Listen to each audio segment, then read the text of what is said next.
Assalamualaikum warahmatullahi wabarakatuh. Salam Swastiastu, Namo Buddhaya, salam kebajikan, salam sejahtera untuk kita semua. Sebelumnya saya ucapkan terima kasih kepada yang terhormat Profesor Dr. Dia Yulistiarini, Dr. Anda MSI, selaku dosen pengampu pada mata kuliah Manajemen Strategi. Baik, kami dari kelompok 9 pada kesempatan kali ini membawakan materi yang berjudul Penerapan Strategi Perusahaan. Baik, sebelumnya perkenalkan, nama saya Jeffrey Pangestu dengan akhiran NIM 1166 dan kedua rekan saya Bima Salfiat Majaya dengan akhiran NIM 1167, Lutfia Latifah dengan akhiran NIM 1172. Baik, langsung saja kita lanjut pada materi yang pertama, yakni mengenai definisi dan hakikat penerapan strategi perusahaan. Yang pertama adalah definisi dari penerapan strategi perusahaan. Penerapan strategi perusahaan merupakan suatu tahapan yang cukup krusial dalam suatu manajemen strategis yang mencakup langkah-langkah implementasi rencana-rencana strategis yang telah dirumuskan sebelumnya. Penerapan strategi bukan hanya sekedar mengenai perencanaan, tetapi lebih pada pelaksanaan nyata dari keputusan strategis yang telah dibuat oleh manajemen perusahaan dalam mencapai tujuan jangka panjang dan memperkuat posisi perusahaan pada pasar baik secara lokal maupun internasional. Hal ini melibatkan pengorganisasian sumber daya, pengawasan implementasi strategi, serta penyesuaian terhadap berbagai perubahan dalam lingkungan internal dan eksternal perusahaan. Hakikat dari penerapan strategi perusahaan bisa dipahami dalam beberapa dimensi sebagai berikut. Terdapat 5, yakni yang pertama mengenai proses implementasi yang terencana dan terstruktur. Dalam penerapan strategi perusahaan, proses yang melibatkan penyerapan dan penerjemahan rencana-rencana strategis menjadi tindakan nyata di seluruh bagian organisasi. Strategi yang telah dirumuskan oleh perusahaan harus dapat diterapkan dengan baik melalui koordinasi yang efisien antara departemen-departemen yang ada. Yang kedua adalah keterlibatan semua pihak dalam organisasi. Penerapan strategi perusahaan bukanlah tanggung jawab satu pihak saja atau hanya manajemen puncak saja, melainkan melibatkan seluruh elemen dalam suatu organisasi.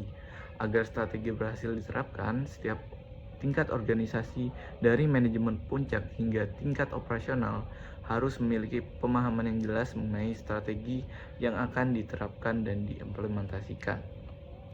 Yang ketiga adalah fleksibilitas dan kemampuan untuk beradaptasi. Penerapan strategi memerlukan fleksibilitas dalam menghadapi perubahan lingkungan bisnis. Perusahaan harus siap untuk melakukan penyesuaian atau revisi terhadap strategi yang telah ditetapkan jika diperlukan, agar tetap relevan dengan dinamika pasar atau kondisi internal perusahaan. Misalnya, perusahaan harus bisa merespon perubahan teknologi, tren pasar, atau perubahan dalam regulasi yang mempengaruhi operasionalnya. Yang keempat adalah fokus pada tujuan jangka panjang. Penerapan strategi perusahaan berorientasi pada pencapaian tujuan jangka panjang yang melibatkan sustainable atau berkelanjutan dan pertumbuhan perusahaan. Meskipun penerapan strategi dapat menghadirkan hasil jangka pendek, keberhasilan utama terletak pada penciptaan nilai jangka panjang dan penguatan daya saing perusahaan asing. Yang kelima adalah pengawasan dan evaluasi strategi. Proses penerapan strategi perusahaan tidak berhenti pada eksekusi, tetapi juga harus melibatkan pengawasan dan evaluasi berkelanjutan untuk memastikan bahwa strategi tersebut berjalan dengan baik dan mencapai tujuan yang diinginkan. Evaluasi ini juga berfungsi untuk mengidentifikasi apakah faktor-faktor yang menghambat pencapaian tujuan sehingga perusahaan dapat melakukan perbaikan dan penyesuaian strategi yang lebih relevan. Baik, yang selanjutnya adalah tahap-tahap penerapan strategi perusahaan. Penerapan strategi perusahaan merupakan proses yang kompleks yang membiarkan berbagai langkah yang perlu dilakukan dengan penuh hati-hati dan pertimbangan dalam memastikan bahwa strategi yang dirumuskan dapat berhasil diterapkan dan membawa hasil yang diinginkan. Terkait dengan tahapan-tahapan utama dalam penerapan strategi perusahaan, di sini saya membawakan 5 tahapan. Yang pertama adalah perumusan strategi. Tahap pertama dalam penerapan strategi adalah perumusan strategi itu sendiri. Pada tahap ini, manajemen perusahaan melakukan analisis mendalam terhadap faktor internal dan eksternal yang mempengaruhi perusahaan. Analisis ini meliputi evaluasi terhadap kekuatan dan kelemahan internal perusahaan serta peluang dan ancaman yang ada di pasar. dikenal dengan analisis SWOT. Selain itu, pada tahap ini perusahaan harus merumuskan tujuan jangka panjang yang ingin dicapai, serta strategi dalam mencapainya. Langkah-langkah utama dalam perumusan strategi ini meliputi yang pertama, menetapkan visi dan misi perusahaan, yang B, melakukan analisis SWOT, yang C, menunjukkan tujuan strategis jangka panjang, dan yang D, menyusun pilihan strategi yang sesuai dengan tujuan perusahaan. Yang kedua, implementasi strategi. Tahap kedua adalah implementasi strategi, yaitu tahap di mana strategi telah dirumuskan diterjemahkan menjadi tingkat konkret.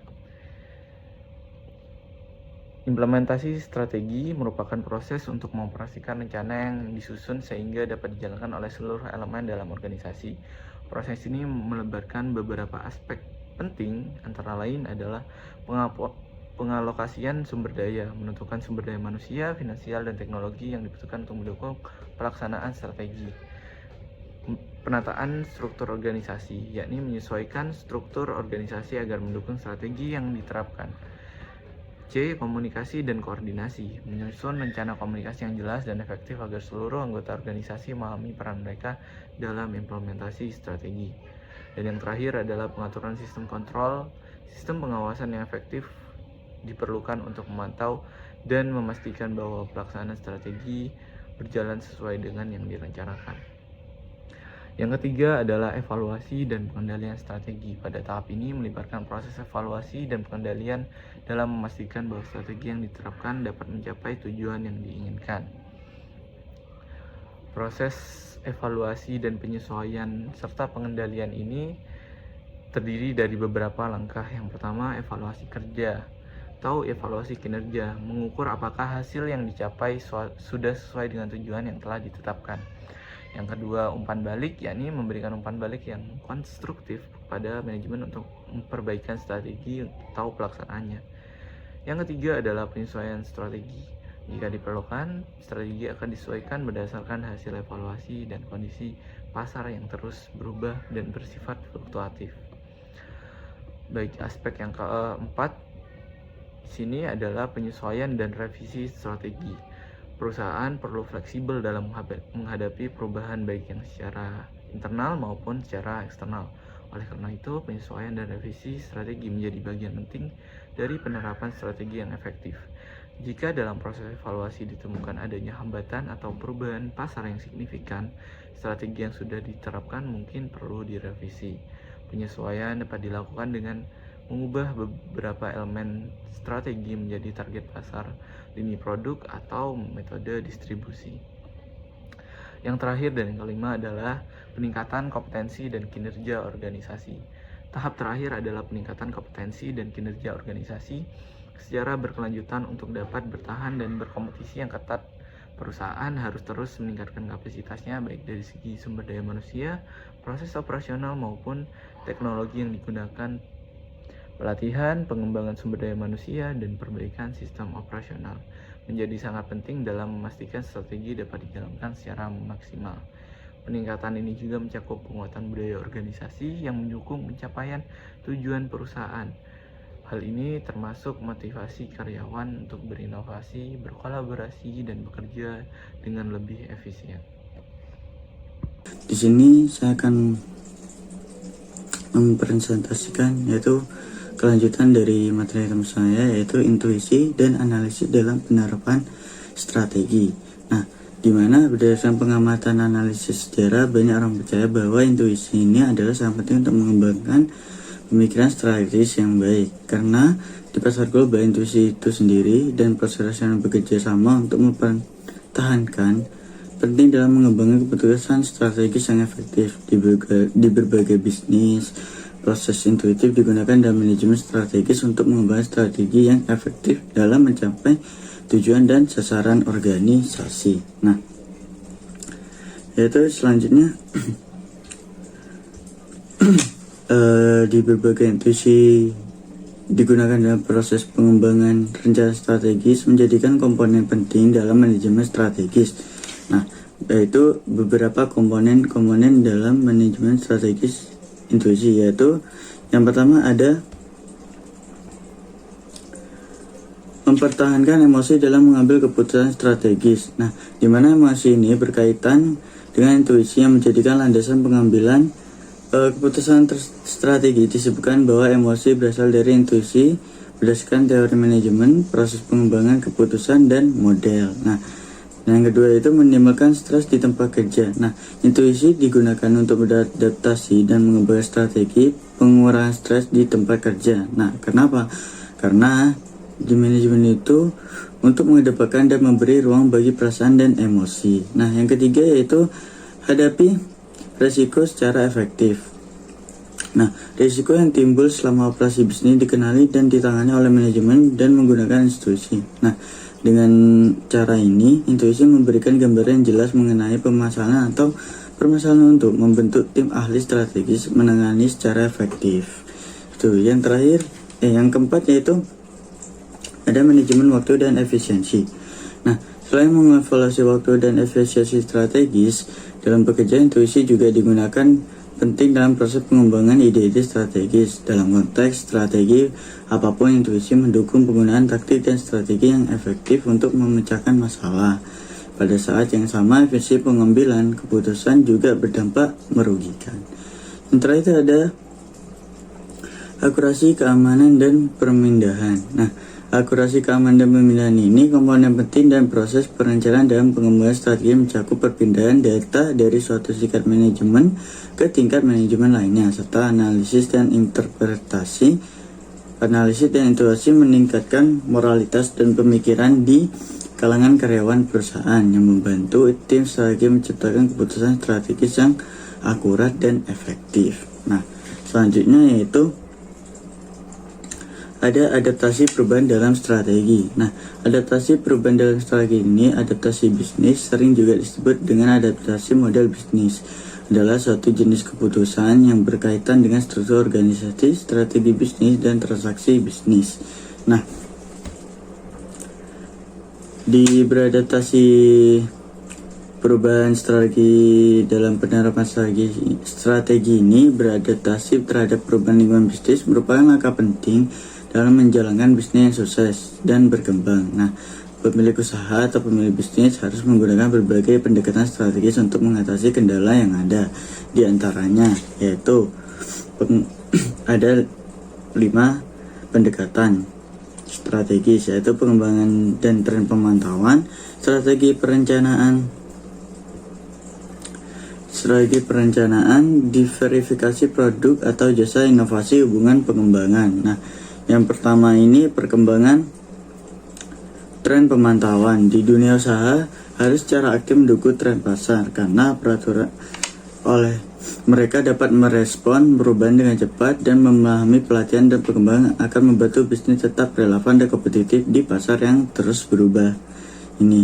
Nah, yang kedua yaitu strategi perencanaan. Nah, dalam proses bisnis harus memiliki perencanaan strategis yang fleksibel yang memungkinkan mereka menyesuaikan tujuan dan taktiknya dalam menghadapi perubahan lingkungan bisnis. Perencanaan strategis yang dapat disesuaikan membantu bisnis tetap berada pada jalurnya dan tetap bertahan bahkan ketika menghadapi kemunduran. Nah, yang ketiga diverifikasi produk atau jasa.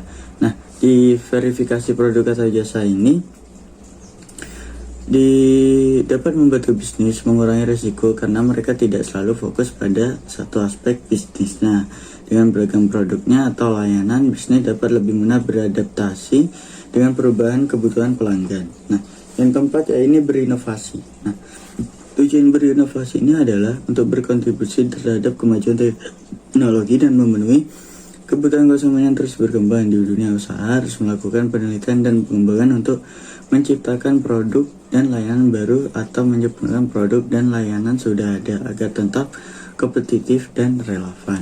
Yang terakhir yaitu ada 5 hubungan pengembangan. Nah, hubungan pengembangan ini membangun hubungan yang kuat dengan pemangku kepentingan utama. Jadi seperti pelanggan, karyawan, rekan bisnis, dan membantu bisnis beradaptasi terhadap perubahan dalam lingkungan bisnis mereka.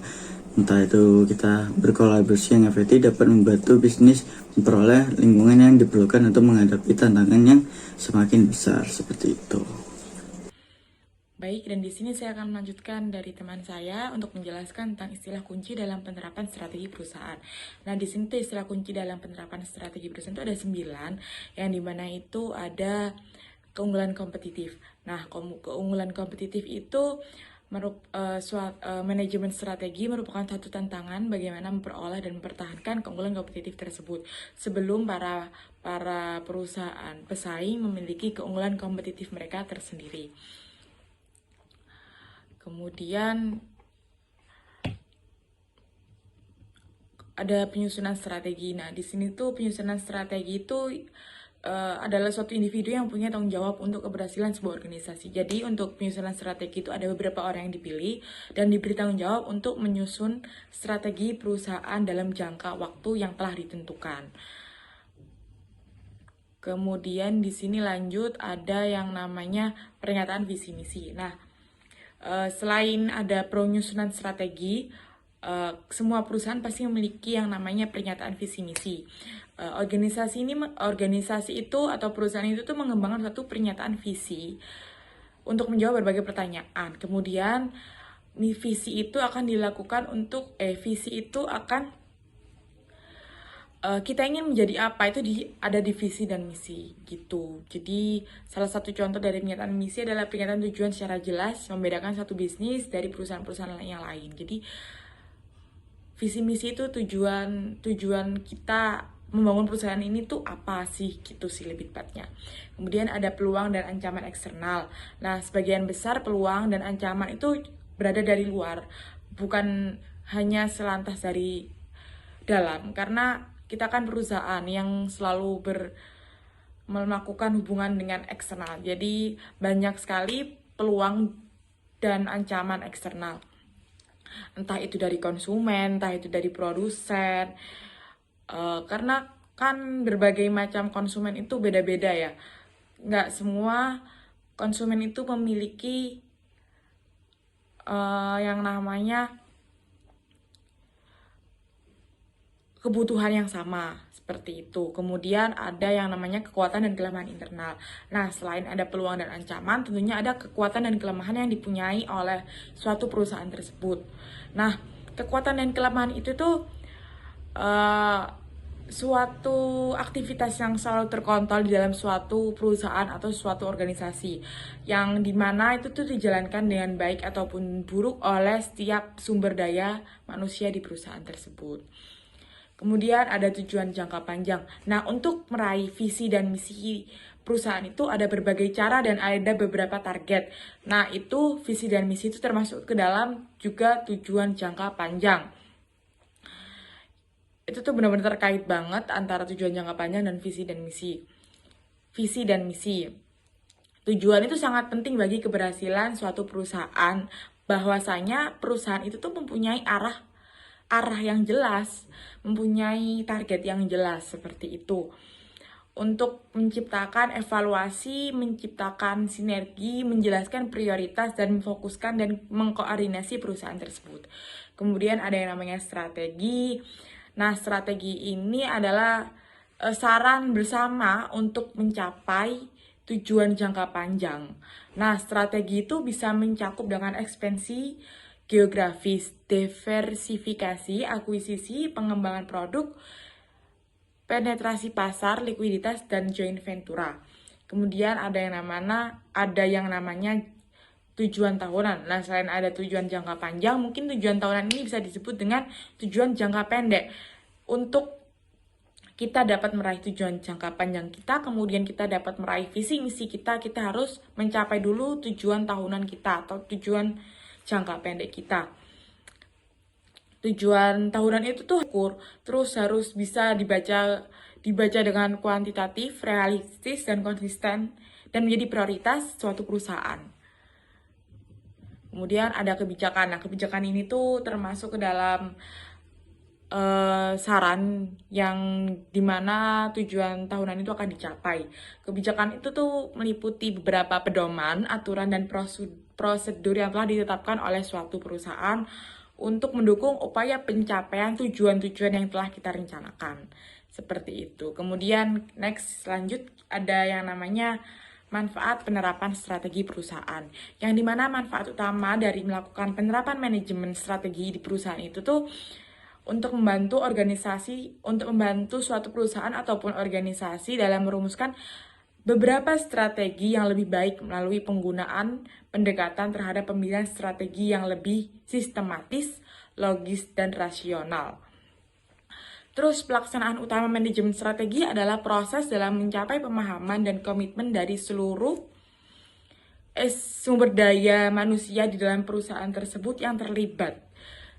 Kemudian pemahaman merupakan manfaat paling penting yang akan diikuti juga diiringi dengan komitmen antara sumber daya manusia di perusahaan tersebut dan perusahaan tersebut. Nah, manfaat penerapan strategi itu dibedakan menjadi dua, ada manfaat finansial dan non-finansial. Apa sih manfaat finansial itu? Nah, financial benefit itu menunjukkan organisasi yang menggunakan konsep manajemen strategi lebih menguntungkan dan sukses daripada yang tidak. Bisnis yang menggunakan konsep manajemen strategi menunjukkan peningkatan yang signifikan dalam penjualan, profitabilitas, dan produktivitas dibanding dengan perusahaan tanpa kegiatan perencanaan yang sistematis. Seperti itu. Kemudian ada yang non-financial benefits. Itu tuh Granley menyatakan bahwa manajemen strategi menawarkan manfaat sebagai berikut, yaitu ada beberapa. Mungkin di sini ada yang memungkinkan untuk identifikasi prioritas dan eksploitasi peluang. Jadi dia dapat mengidentifikasi, memilih prioritas atau tidak, dan eksploitasi peluang di eksternal. Kemudian memberi pandangan objektif tentang beberapa masalah di manajemen. Kemudian merupakan kerangka kerja untuk meningkatkan koordinasi dan pengendalian kegiatan, meminimalkan efek dari kondisi yang merugikan dan perubahan. Kemudian ada mungkin keputusan utama untuk lebih mendukung tujuan yang ditetapkan. Baik, mungkin sekian. Baik, terakhir adalah kesimpulan. Penerapan strategi perusahaan merupakan aspek penting dalam memastikan bahwa visi dan tujuan jangka panjang perusahaan dapat tercapai secara efektif.